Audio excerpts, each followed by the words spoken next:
Vous venez d'apprendre que vous avez un cancer du sein. Il s'agit du cancer le plus fréquent chez la femme. Il représente environ 1 cas sur 9 femmes. Le Centre Antoine Lacassagne dispose d'un plateau technique et d'une offre de soins complets permettant votre prise en charge. Votre parcours de soins se veut le plus personnalisé possible. Il est décidé au cours de réunions de concertation pluridisciplinaires en présence de différents spécialistes qui interviennent dans le diagnostic et le traitement de votre maladie. Il faut savoir que votre prise en charge débute dans la plupart des cas par une chirurgie. Le traitement chirurgical d'un cancer du sein peut s'envisager selon 2 modalités différentes. Soit on pourra réaliser une chirurgie partielle, qu'on appelle une tumorectomie et qui peut s'envisager en ambulatoire, soit on réalisera une mastectomie ou une mammectomie totale qui s'envisage sur une durée d'hospitalisation de 4 à 5 jours et qui consiste à retirer la totalité de la glande mammaire. En cas de mastectomie, il y a toujours la possibilité d'envisager la reconstruction du sein. Elle sera réalisée de façon immédiate, dans le même temps opératoire que l'ablation, si cela est possible. Si une radiothérapie est indiquée après la mastectomie, la reconstruction sera plus volontiers réalisée au moins 6 mois à 1 an après la fin des rayons. En fonction des résultats de l'analyse de la pièce opératoire, il pourra être proposé des traitements complémentaires tels que la chimiothérapie. La chimiothérapie est un traitement par voie intraveineuse qui se fait par l'intermédiaire d'une perfusion. Pour effectuer cette perfusion, on vous mettra en place un dispositif veineux implantable. Il s'agit d'un petit dispositif qui se met sous anesthésie locale au bloc opératoire par un chirurgien en une vingtaine de minutes. Ce dispositif permettra l'administration de votre chimiothérapie dans des conditions de sécurité et de confort optimales. Il existe différents protocoles de chimiothérapie. Votre oncologue référent a défini le vôtre au cours de la réunion de concertation pluridisciplinaire. Ce protocole est spécifiquement adapté à votre pathologie et à votre état général. Avant de débuter le traitement, vous rencontrerez une infirmière d'annonce qui pourra répondre à vos questions.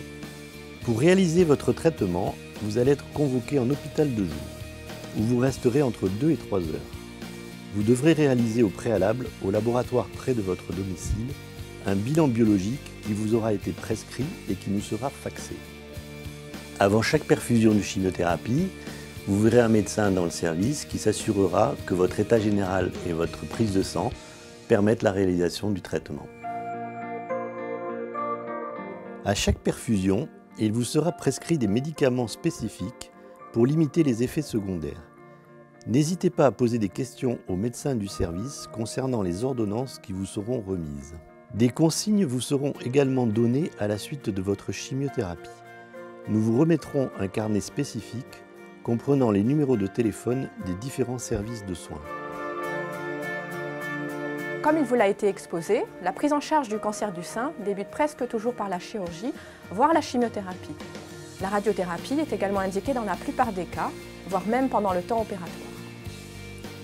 Les indications de radiothérapie seront adaptées à votre cas selon des schémas thérapeutiques qui peuvent être différents d'un patient à l'autre. Pour vos séances de radiothérapie, vous serez accueillis par les manipulateurs qui exécutent le traitement et participent à votre suivi. Plusieurs vérifications sont effectuées durant tout votre traitement pour vous assurer un maximum d'efficacité et de sécurité. Une consultation hebdomadaire vous sera proposée pour suivre la bonne conduite du traitement, surveiller la tolérance et éventuellement prescrire des médicaments comme l'hormonothérapie. Environ 70% des cancers du sein possèdent des récepteurs pour les hormones, qui peuvent stimuler leur croissance. Dans ce cas, nous administrons souvent des traitements hormonaux pour bloquer la croissance tumorale, c'est l'hormonothérapie. Celle-ci va compléter les traitements qui ont été déjà réalisés en permettant l'éradication de cellules tumorales qui pourraient éventuellement persister. Cependant, pour bénéficier de la meilleure efficacité de ces traitements administrés par voie orale et que vous allez donc prendre à votre domicile, il faut suivre scrupuleusement les prescriptions médicales. En effet, l'observance est fondamentale pour ce type de traitement que vous devrez prendre pendant une durée d'au moins 5 ans. Pour gérer au mieux votre vie au quotidien avec ce traitement qui peut avoir quelques effets secondaires et que vous devez prendre au quotidien, il vous est proposé au Centre Antoine Lacassagne un programme d'éducation thérapeutique, le programme STEP, dont vous trouverez le détail dans une vidéo dédiée.